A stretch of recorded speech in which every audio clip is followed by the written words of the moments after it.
Hey, I have an important announcement to make. As of today, I am unsuspending my campaign for the presidency of the United States. I had suspended it because I was losing the horse race. But something so much more important than the horse race is at stake here, and we must respond.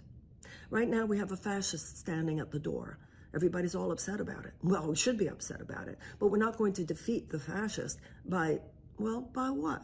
What is President Biden offering? He says, let's finish the job. Well, I hope you realize we're talking about millions of voters for whom they can't even survive unless they work at 2 or 3 jobs. What is he saying beyond, the economy is really doing well? Are you kidding me? For whom? It's doing well for 20% of us, and that's to be celebrated. But that 20% is on an island surrounded by a vast sea of economic despair. 39% of the American people report that they are regularly skipping meals in order to pay their rent. Over half of bankruptcies come from medical debt 1 in 4 Americans carry.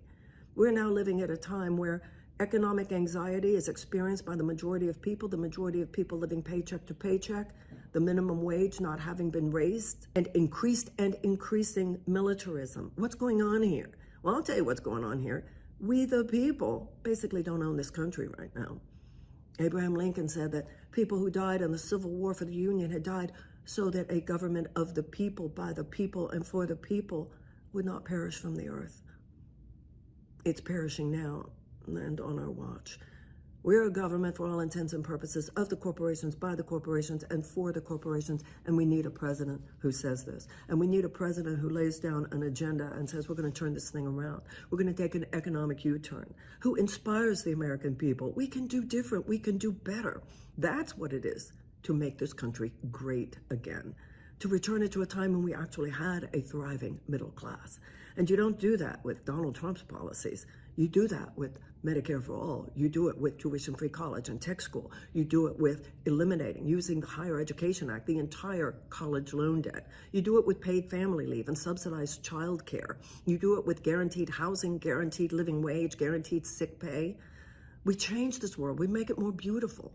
We have to respond to Donald Trump's dark vision of possibility. We need to have a peace academy as well as a military academy. We have to have armies of peace builders as well as armies of military personnel. We need to play peace games, not just war games. We need to learn to wage peace. And we need to end America's war on drugs. We need to have a ceasefire now. We need to have reparations. We need to have policies that actually expand opportunities and thus expand the economy and expand the possibilities for the future for our children and our children's children. We need to ramp down, not keep ramping up fossil fuel extraction.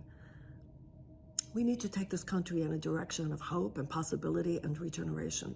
That is the vision that will defeat Donald Trump, not let us finish the job.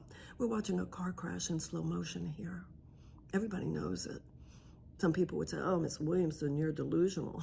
I'll tell you what's delusional. What's delusional is just closing our eyes and crossing our fingers and just hoping that somehow Biden and Harris will be able to beat that juggernaut of dark, dark vision. No, we're going to defeat that juggernaut by lifting people up, lifting ourselves up to a realization that new beginnings are what America specializes in. It's what we were born from.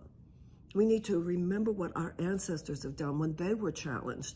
We've done great things in this country. We're hardwired to do great things, and we have to do them now. I hope you go to Marianne2024.com. Read our policies. We're still in this.